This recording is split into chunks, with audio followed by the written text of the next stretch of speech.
o recebeu ocultando aos seus olhos. E estando com os olhos fitos no céu, enquanto ele subia, eis que junto dele se puseram dois varões vestidos de brancos, os quais disseram: varões galileus, por que estás olhando para o céu? Esse Jesus que dentro de nós foi recebido em cima no céu, há de vir assim como para o céu, visto e ir. Então voltaram para Jerusalém, do monte chamado das Oliveiras, o qual está perto de Jerusalém, à distância do caminho de um sábado. E então subiram ao cenáculo, onde habitavam Pedro, Tiago, João, André, Filipe, Tomé, Bartolomeu, Mateus, Tiago, filho de Alfeu, Simão, Zelote e Judas, filho de Tiago. Todos estavam perseveraram e eles perseveravam unanimemente, em oração e súplicas, com as mulheres e Maria, mãe de Jesus, com seus irmãos. E estavam ali todos reunidos, Maria com seus irmãos, com os irmãos de Jesus Cristo, estavam ali reunidos, queridos. Maria teve, além de Jesus Cristo, teve outros filhos, outros filhos com José. Mas a Bíblia Sagrada fala aqui, Deus não fala, não intitula aqui o nome, mas nós entendemos ser os irmãos de Jesus Cristo, que estavam ali reunidos também nesse cenáculo, para ouvir ali, esperando esse momento precioso. Ele estava perseverando no unanimidade de oração e súplicas com as mulheres de Maria, mãe de Jesus, e com seus irmãos. Matias é escolhido apóstolo, em lugar de Judas, e naqueles dias levantando-se Pedro, e no meio dos discípulos, a multidão junto era de quase 120 pessoas, disse: varões irmãos, convinha que se cumprisse a Escritura, e que o Espírito Santo pedisse pela boca de Davi acerca de Judas, que foi o guia daqueles que prenderam a Jesus, porque foi contado conosco que alcançou sorte neste ministério. Ora, este adquiriu um campo com o galardão da iniquidade, e precipitando se rebentou pelo meio, e todas as suas entranhas se derramaram.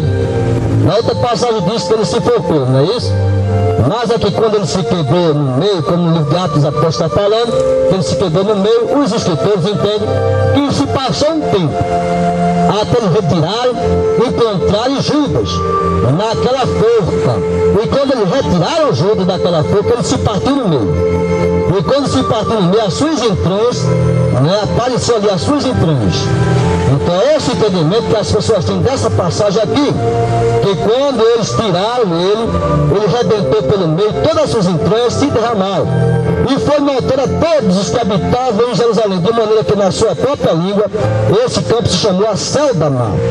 Isto é, campo de sangue, porque o livro dos Salmos está escrito: fique deserta a sua habitação, e não haja quem nele habita, e todo outro sou bispado. É necessário, pois, que dos varões que conviveram conosco todo o tempo em que o Senhor Jesus entrou e saiu dentre nós, começando desde o batismo de João, até o dia em que dentre nós foi recebido o ensino, um deles se faça conosco testemunha de sua ressurreição.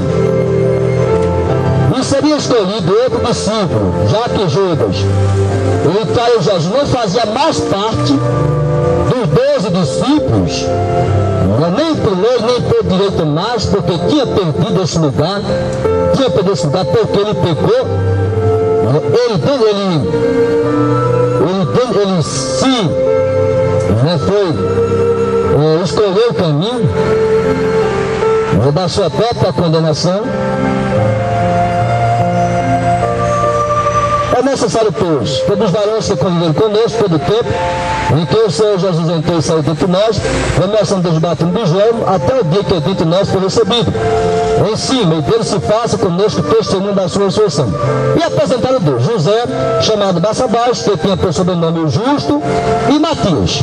E no final, orando, disseram: tu, Senhor, conhecedor do coração de todos, mostra qual destes dois tinham escolhidos, para que tome parte neste ministério e apostolado e que Judas se desviou para ir para o seu próprio lugar.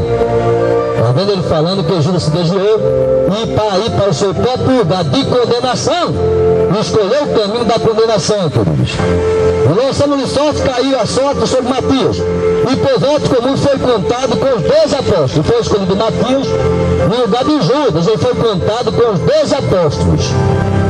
E depois não houve mais substituição dos apóstolos, não, porque todos que permaneceram como apóstolos foram fiéis a Deus. Quando Tiago foi morto ali, foi uma espada, ninguém substituiu Tiago, não, ele permaneceu fiel a Deus e partiu para agora fiel a Deus. Não foi preciso substituir Tiago, não, de forma nenhuma, porque ele foi fiel a Deus até na sua morte, morreu ali. E veio então o momento pessoal, o momento que nós, o povo de Deus, estava reunido naquele cenáculo para receber o quê? Receber a descida do Espírito Santo. O Senhor Jesus, quando ele foi para o Pai, ele disse: deixarei convosco o Consolador, o Espírito Santo, que nos convencerá do pecado, da justiça e do juízo. E assim foi feito, como o Senhor assim ordenou. Cumprindo o seu dia de Pentecostes, eles estavam todos reunidos no mesmo lugar, e de repente veio do céu um som, como de um vento veemente e impetuoso, e encheu toda a casa em que estavam sentados, e foram vistos por eles línguas repartidas como pé de fogo, os quais pousaram sobre cada um deles. E todos foram cheios do Espírito Santo, começaram a falar em outras línguas, como o Espírito Santo lhe concedia.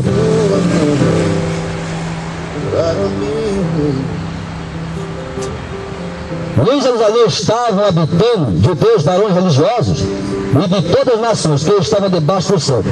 E correndo aquela voz, ajuntou-se a multidão e estava confusa, porque cada um os ouvia falar na sua própria língua, e todos pasmavam e se maravilhavam, dizendo uns aos outros: pois que não são galileus todos esses homens que estão falando?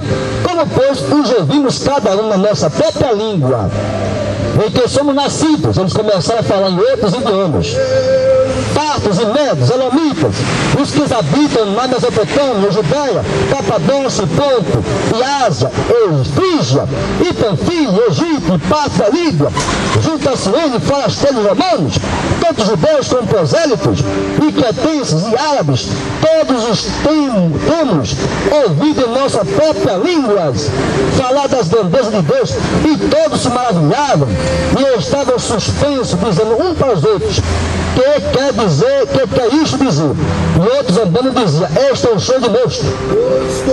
Olha, seja dado o nome do Senhor. Veja que eles pregavam o evangelho a todas as nacionalidades, inclusive até aos árabes. Os árabes, queridos, ouviam o evangelho, ouviam falar de Jesus Cristo. E porque eles não continuaram com Jesus Cristo, caminhando com o Senhor, houve alguns que se converteram. Mas eu quero dizer, queridos, que na época ali as pessoas ouvem até no passado uma linha, né, das pessoas que dizem que de Ismael surgiu então uma descendência, uma grande nação de Ismael, depois de Isaac, quando filho de Abraão, Isaac, nasceu também uma grande nação, e também de Ismael. Então as pessoas costumam dizer que de Ismael, da descendência de Ismael, surgiu ali o povo árabe, o povo diferente do povo hebreu, o povo árabe, e cada um tinha a sua concepção da genealogia daquele povo no passado. Mas só que depois de muito tempo nós observamos que religiões, quando começaram a surgir aqui na terra, surgiu também a ideia do islamismo. E a ideia do islamismo foi surgir por causa de uma pessoa que se dizia profeta aqui na terra, chamado Maomé. Ele disse que recebeu uma revelação do anjo Gabriel e escreveu o Alcorão, e escreveu outro evangelho. O apóstolo Paulo chegou a dizer: se alguém proclamasse outro evangelho, que não esse que eu vos prego, sejais anátema. Sejais anátema. Os 66 livros da Bíblia Sagrada, que foram aceitos, queridos. Hoje, mundialmente, os 66 livros da Bíblia Sagrada são aceitos. Termina no livro de Apocalipse que diz que não pode acrescentar nem tirar nada do que já foi escrito. Se alguém acrescentar ou tirar, as maldições que estão nesse livro só decairiam sobre alguém aqui na terra. Ninguém pode acrescentar mais nada do Evangelho. A Bíblia Sagrada é completa. Ela não precisa mais ser escrita, não. Já foi escrita, já foi encerrada. No livro de Apocalipse está toda a Escritura Sagrada, inspirada pelo Espírito Santo de Deus. Não precisamos mais acrescentar nada, queridos. Mas, infelizmente, aconteceu das pessoas começarem a transgredir, começaram a desobedecer a Deus, começaram a escrever outros livros. Aí surgiu o quê? As pessoas dizem, não recebeu a revelação do anjo Gabriel. Ô Juninho, pode trazer outro evangelho, ninguém pode se basear a Escritura Sagrada na revelação do anjo.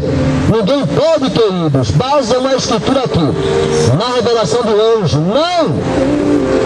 Só o Espírito Santo está autorizado por Deus. E ele encerrou a sua palavra ali, no livro de Apocalipse. Ninguém pode acrescentar ou tirar mais nada do que está escrito. Ninguém pode fazer isso. Se fizer, é anátema, é maldito, queridos, é maldito. É condenado por Deus.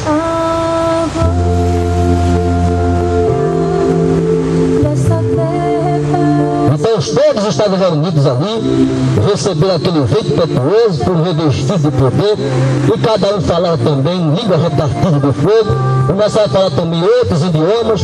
As pessoas de outras nacionalidades começaram a ouvir falar de Jesus Cristo, começavam a entender que Jesus era o caminho, a verdade e a vida, porque Jesus falava ali, através dos idiomas, daquelas nacionalidades que estavam ali, de pessoas de várias nacionalidades. E começaram a ouvir. Ninguém poderia ali se eximir, dizer que não ouviu falar do Evangelho na sua língua, não, no seu idioma, não. Porque Jesus falou no idioma de cada nação ali. De cada nação, inclusive os árabes, ouviram falar no seu idioma que Jesus Cristo é o caminho, a verdade e a vida. Ele não pode se excusar aqui na terra, não. De dizer que não ouviu o Evangelho, não, não. O Evangelho é poder de Deus para a salvação de todo aquele que crê. Mas nós vemos quando o apóstolo Pedro estava ali ordenado por Deus, né, para ali, reunido ali aqueles irmãos, quase 120 irmãos ali, a receber o revestimento de poder. Assim que ele recebeu, começaram a proclamar o Evangelho, não com a liberdade que eles queriam que fosse, mesmo porque quando chegava no templo de Jerusalém, existia ali aqueles ritualismos, aquelas leis judaicas, no qual as pessoas se espelhavam. E quando eles chegavam no templo para adorar a Deus, para orar a Deus, às vezes encontravam ali oposição dos religiosos daquela época. Mas foi fácil para o povo de Deus, Pedro, João, Tiago, discípulos, aquele povo que estava reunido ali, começaram a divulgar o Evangelho. O Evangelho começou a crescer no mundo inteiro, começou a se expandir no mundo inteiro, mas nós sabemos que depois as pessoas começaram a inventar religiões aqui na terra. Começaram a inventar, ter ideias mirabolantes. Vamos inventar uma religião aqui na terra. Os imperadores romanos, né, juntamente ali com o povo do judaísmo também, do sacerdote na época, existia ali uma certa simpatia entre eles.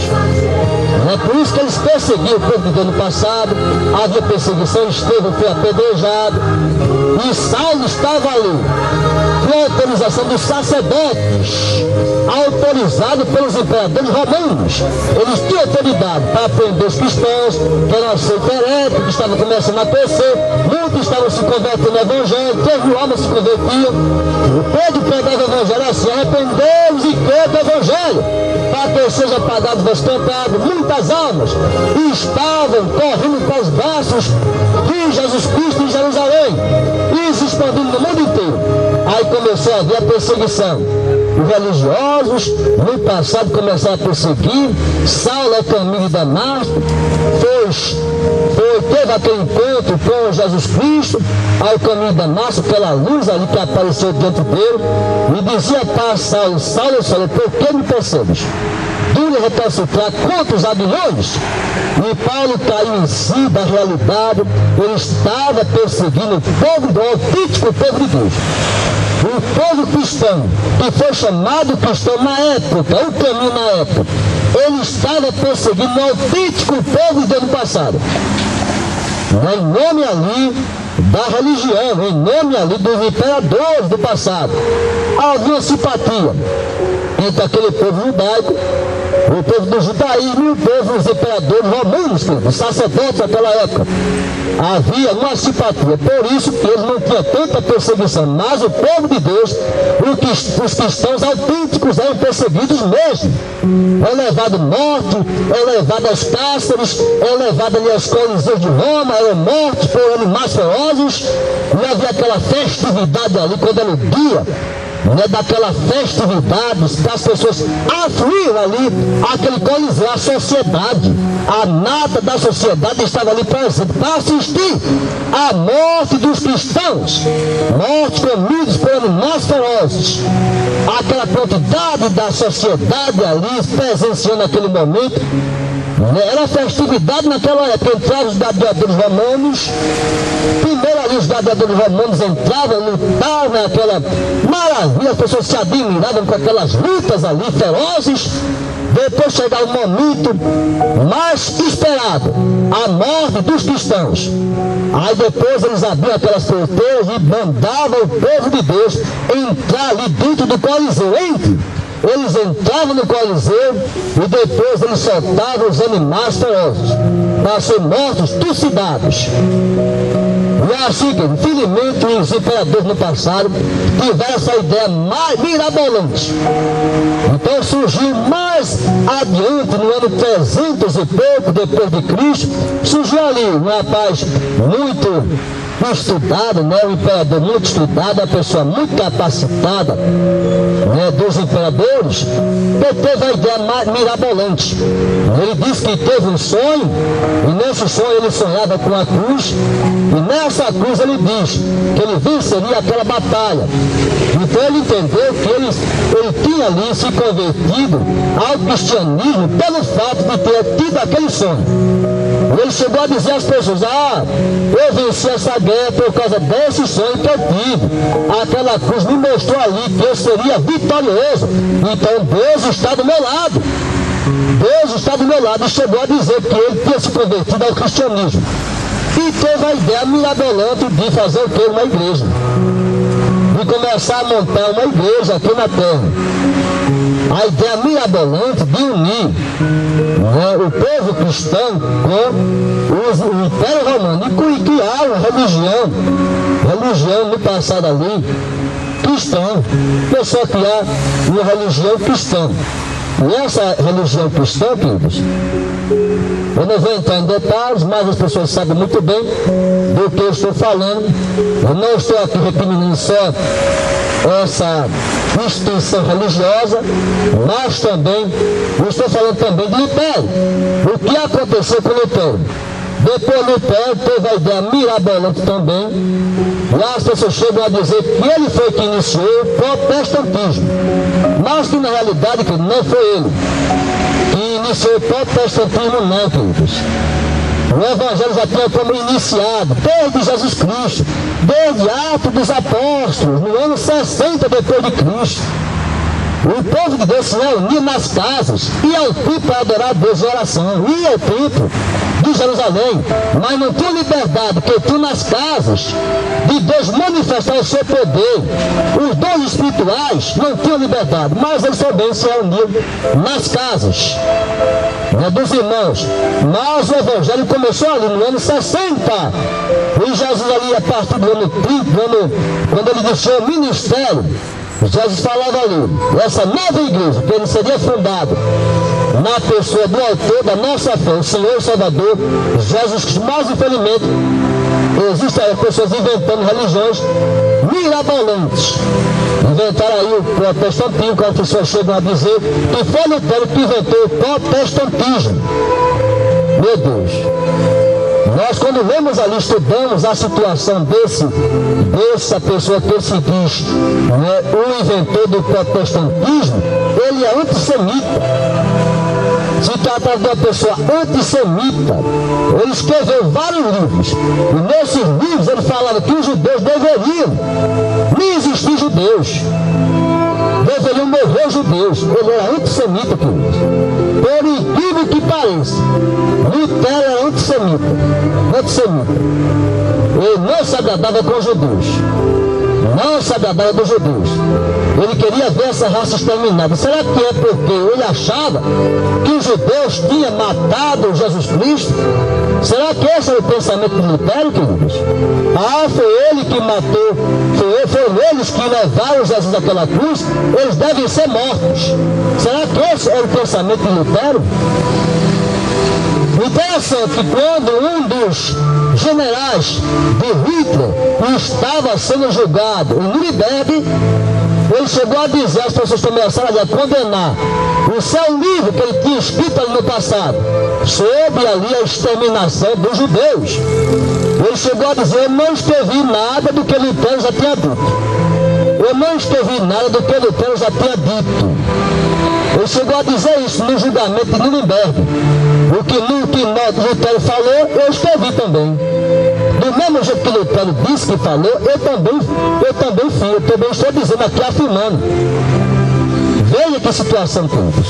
Não estou aqui defendendo. As pessoas dizem, porque o protestantismo começou com Lutero. Não, querido. É muito engano nisso. Ele foi um dos dissidentes, mas que infelizmente ele teve uma atitude muito triste de odiar o povo judeu. Odiar o povo judeu. O Senhor não ensina ninguém a odiar, nem ser antissemita, não. Nós temos que amar nossos, como o Senhor diz, mesmo nossos inimigos. Amarás a Deus de todo o teu coração, de toda a tua alma, de todo o teu entendimento. E o segundo mandamento, semelhante a isso: amarás o teu próximo como a ti mesmo. O maior desejo do Senhor, que o povo de Israel venha conhecer o Evangelho, venha conhecer o Senhor e Salvador Jesus Cristo, e sejam salvos. E sejam salvos, queridos. Deus não quer a morte de ninguém aqui na terra, nem a destruição do povo de Deus, o povo de Israel. Não, Ele quer que eles venham a conhecer o Evangelho. Porque ainda existe ali no povo de Israel, ali, pessoas que não aceitam Jesus Cristo como Messias. Se você perguntar a alguém da sinagoga ali judaica, ele vai dizer que Jesus era apenas um profeta. Era apenas um profeta. Ele não era o Filho de Deus, não, enviado por Deus. Eles ainda estão esperando o Messias. Por incrível que pareça, o povo judeu, o povo do judaísmo, está esperando ainda que Jesus venha raiar nas nuvens. Que Jesus ainda venha a essa terra, ser enviado a essa terra. Veja como é a crença ali do povo que está no judaísmo. Mas em nenhum momento o Senhor nos ensina a odiar, não.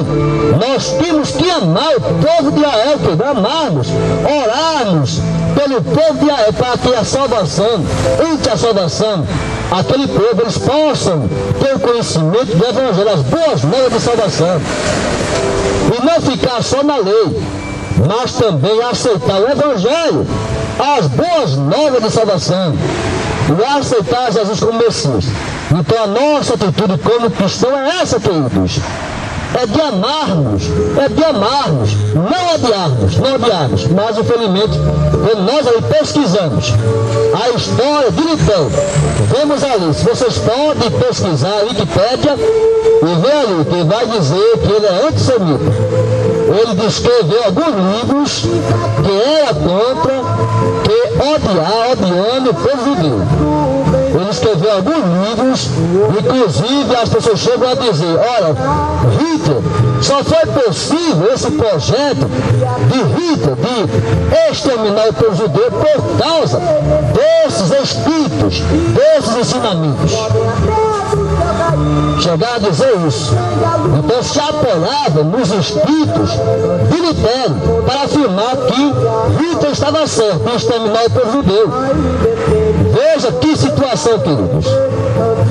Então, se você entrar no Wikipédia, você vai ver ali. Pesquise no Wikipédia. Veja a história de Lutero. Ele era antissemita. Ele odiava o povo judeu, queridos. Escrevia livros odiando o povo judeu. Que situação. E as pessoas chegaram a dizer, o protestantismo começou de Lutero. Que conversa é essa? O Evangelho começou começou, o cristianismo começou aqui no livro de Atos dos Apóstolos. Jesus pregava o evangelho aqui, queridos. Pedro pregava o evangelho e foi ensinado por Jesus Cristo, dizendo: eu sou o caminho, a verdade e a vida. Então o cristianismo começou aqui no livro de Atos dos Apóstolos, no ano 60 ali, no ano 30 ali. Em Cristo, no ano de tempo de Cristo ali, no ano 30, começou o evangelho. E depois, no ano 60, começou a estabelecer-se a igreja ali. E o Senhor, através dos apóstolos, discípulos de Jesus, Pedro, Tiago, João, começou a espalhar o evangelho. Então é assim, queridos, a religião se espalhou, muita religião no mundo. Muita religião no mundo. As pessoas têm o costume de se apegar muito à religião, como se a religião fosse tábua de salvação. Nós temos que ter muito cuidado com isso. Muito cuidado. O povo ali que é desce da Alemanha, onde surgiu Lutero, eles chegaram luteranos, que tem uma igreja luterana, eles chegaram a dizer: não aceitamos o que Lutero estava ali declarando no seu livro. Não aceitamos. O que ele estava falando ali, que nós teríamos que odiarmos o povo judeu, não aceitamos.